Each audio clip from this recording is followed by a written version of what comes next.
Hey everyone, so welcome back. Today we'll be taking a look at game 7. So this game was against a player rated 1799.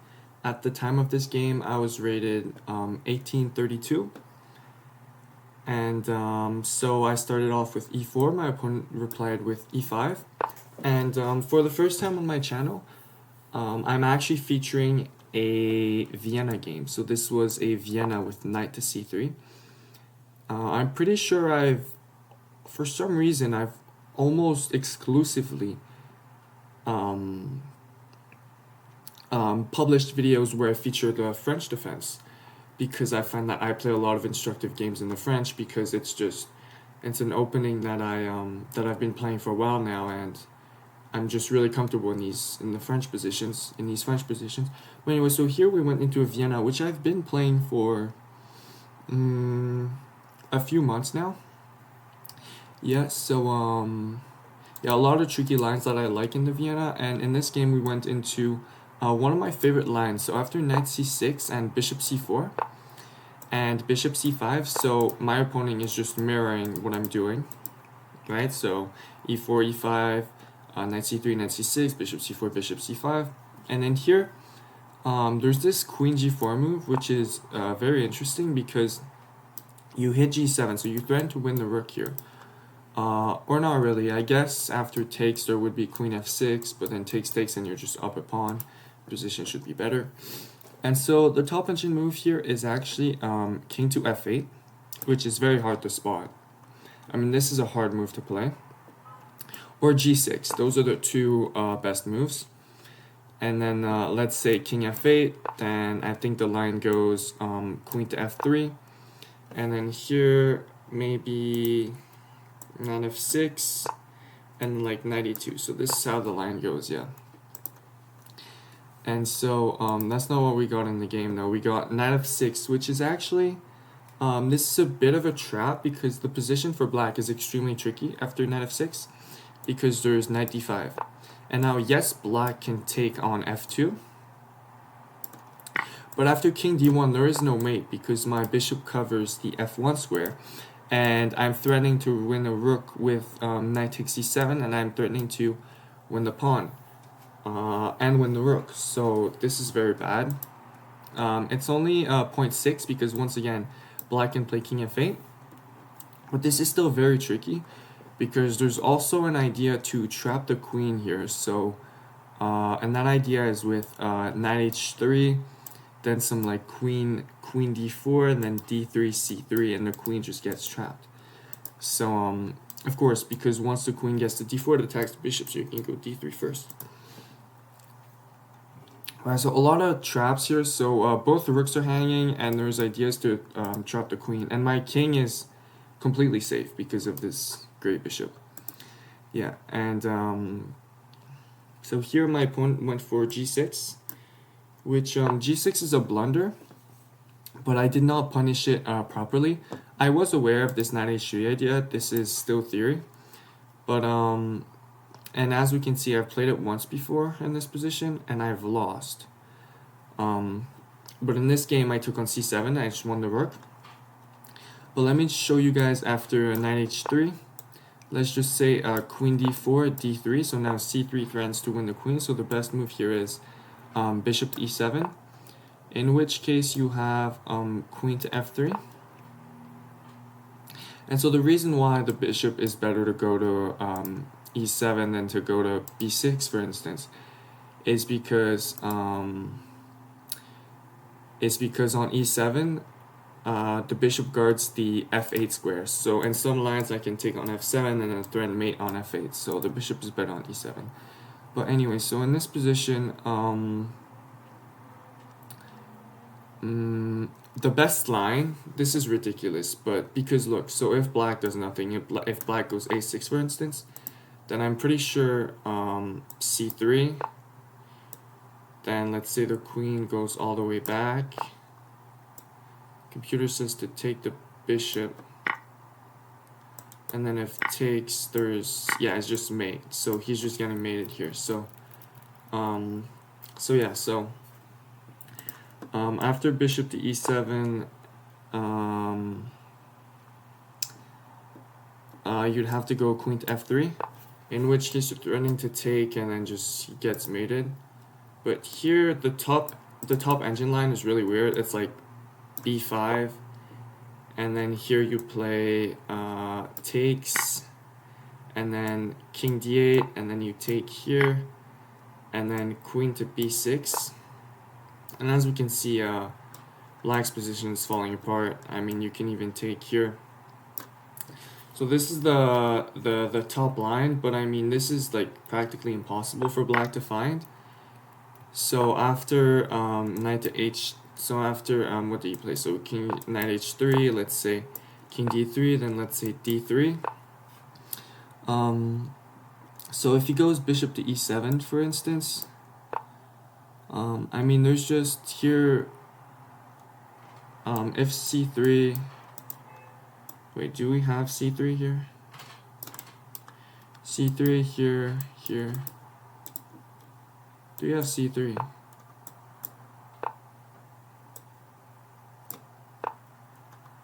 Yeah, the queen gets back. As we can see, this is so awkward for him to play. But,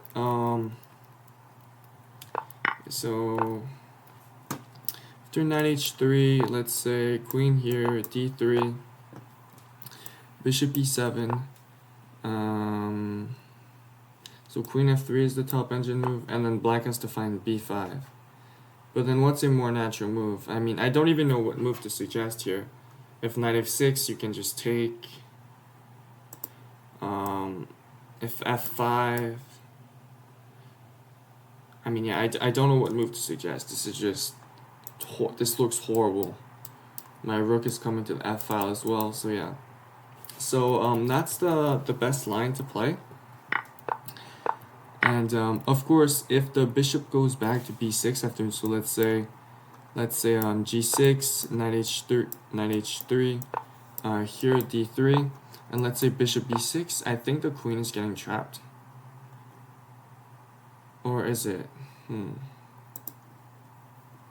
you still start with queen f3.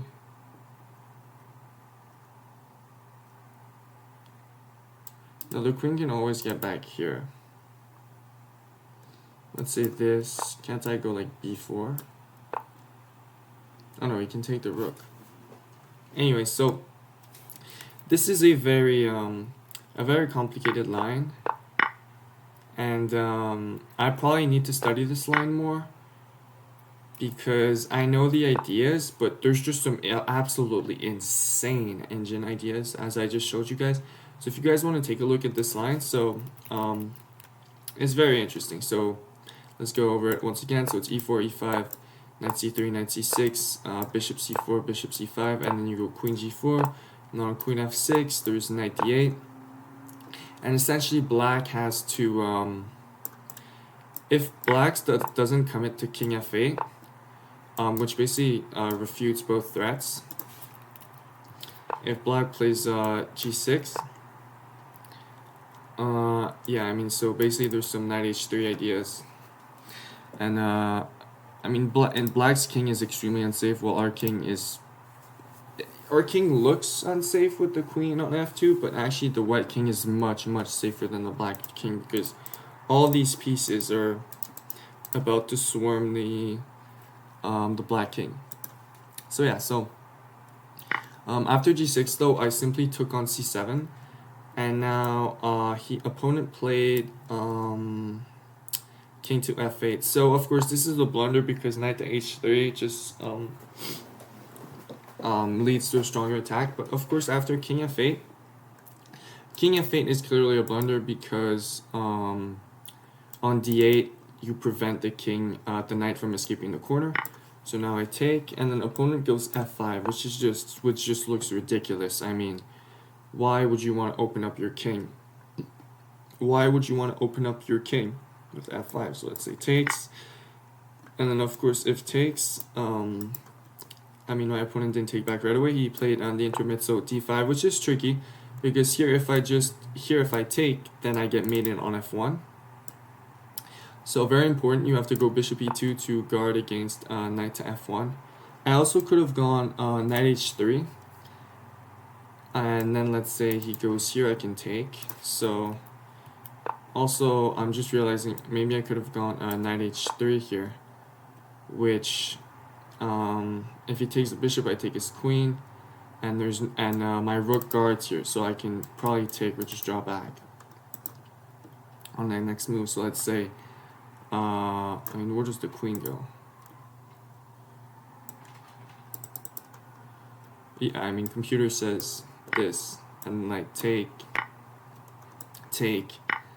and then you can just go to knight d3, and then yeah, I mean, if he takes, he takes, and if he goes here, you can just take the pawn, and this is winning. So yeah, so maybe knight h3 was a little bit better here, but I went bishop e2.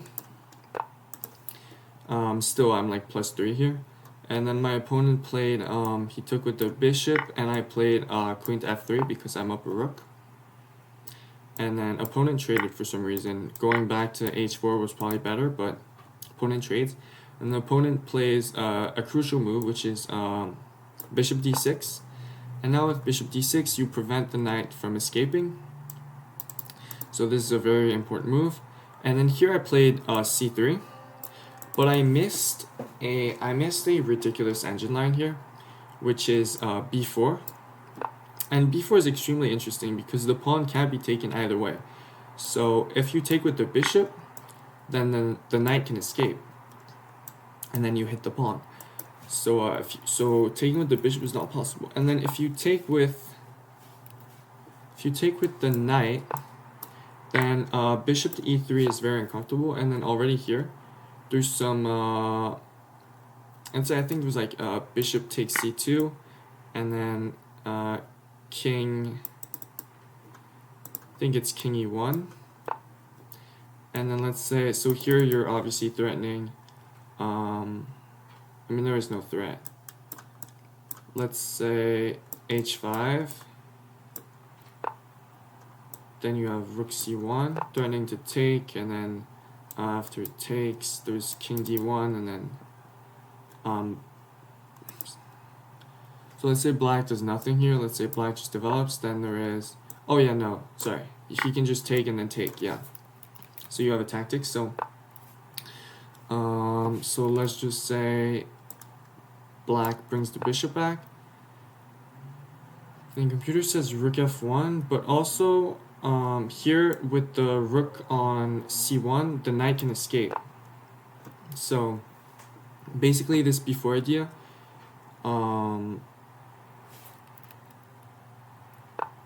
I mean, yeah, this is a crazy line. So you lure the bishop into c2 to bring the rook so that your knight can escape. I mean, that's crazy. And then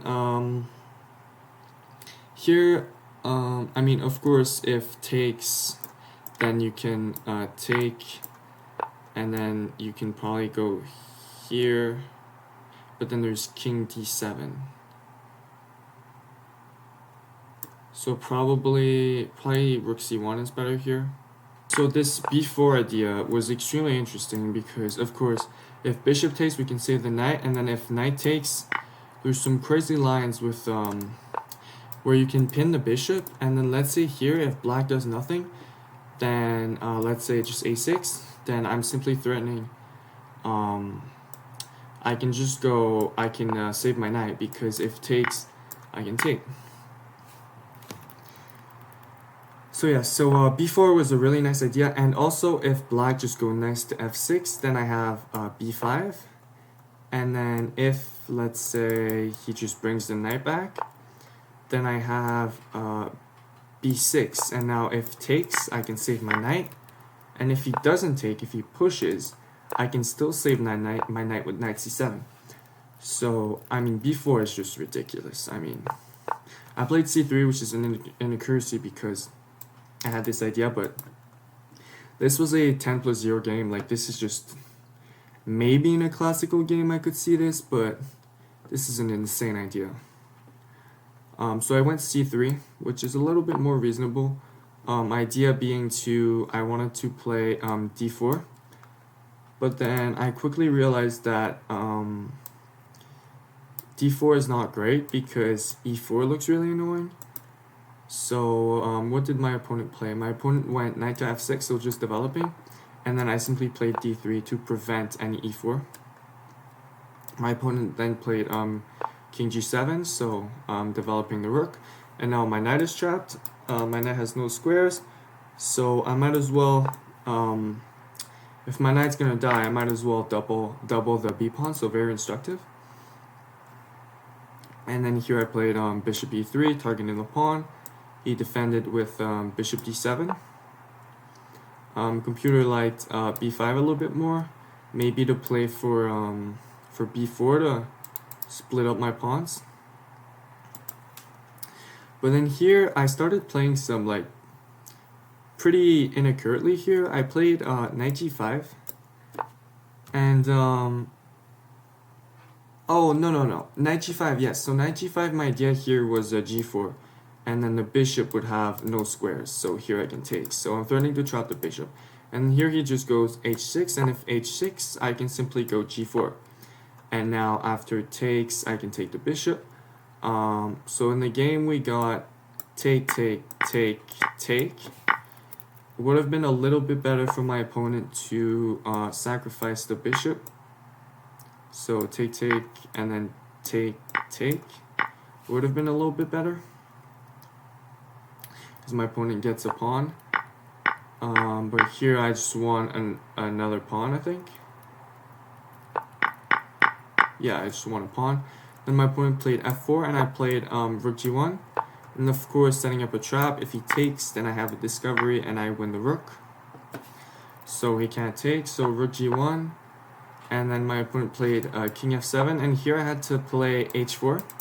For some reason, I didn't play h4, and I played rook g2.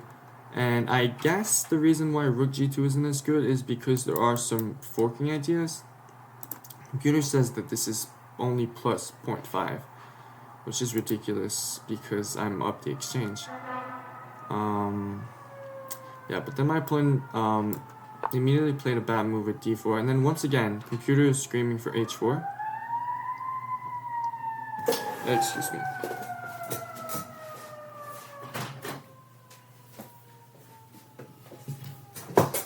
Sorry. Okay, so once again here, computer wants h4, but then I simply played king d2, so trying to get my other rook into the game. Then my opponent went for b5. And then here is where I started to play some pretty weird, strange moves. I mean, I played bishop g4, which is, I'm not sure what this move does. This is just, I just attacked the knight, but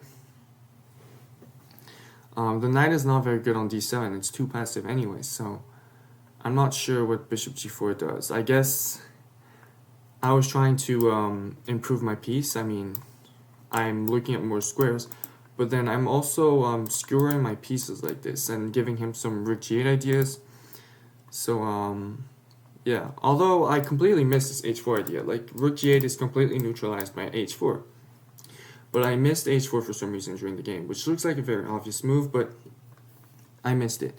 So bishop g4, and then here he played knight f8, which is just weird because the knight is just not good on these squares. Yeah, knight would have been better on here, so pressuring my d3 pawn. Then here I played rook b1. No, yeah, so I played rook b1, which is a weird move. I played this game a few days ago, 4 days ago, and I can't explain why I played rook b1. Maybe I wanted to play b4 to fix the pawns on light squares. I can't explain. I can't explain this move. It's a weird move. Then he goes knight g6, but the knight is just not very good here. I then played bishop f5, just trying to trade, and then he has knight h4, but I'm happy to trade here because after takes. I then went rook bg1. So maybe trying to set up some sort of mating net. And then here he took and played bishop to c5. And with bishop to c5, he attacks my rook, but I have the intermezzo rook g7. And then he went up here with king to f8. And I figured if he just goes back, I can just play like rook g8. Let's just say if he goes back here, I can just go rook g2, or even maybe I can go here, here, and I can get in with the rooks, and this looks pleasant. I could just go on rook g2 to guard the pawn. Oh, no, I would give a check, and then after the king moves, I can just go h3. Can I? No, I can't. Okay, well, I just figured I would have some checks here. But then I laid him a trap here with, after bishop c5, I actually have this move knight g6. And now he can't actually take the bishop because, which he did in the game, because it's just, this is a very nice checkmate because the pawn prevents the escape of the king. So yeah, so instructive game. And the game ended with opponent falling into my trap. So yeah, so king f6, and then he took and he got mated. So very, very complex game. I played with an 86% in accuracy. My only blunder was taking on c7. Wait, so it was here, bishop c4, bishop c5, queen g4. Then my opponent played queen f6, knight d5, takes, and then g6. And then here I needed to find knight h3, which I knew this was a move, but I just wanted to just be simple. I'll just be up rook. And then I had to find, I just need to study this line better. So yeah, and then here it's queen f3, yeah. So threatening to take on c7. So yeah, so I'm going to study this line more thoroughly after this game. And yeah, guys, so I hope you enjoyed. This was a very nice game. So this is why I love the Vienna, because just so many tricks and opponents usually aren't ready. So so I really enjoyed playing this game. I hope you guys thought this was instructive, and thank you guys for sticking around. I'll see you guys next time.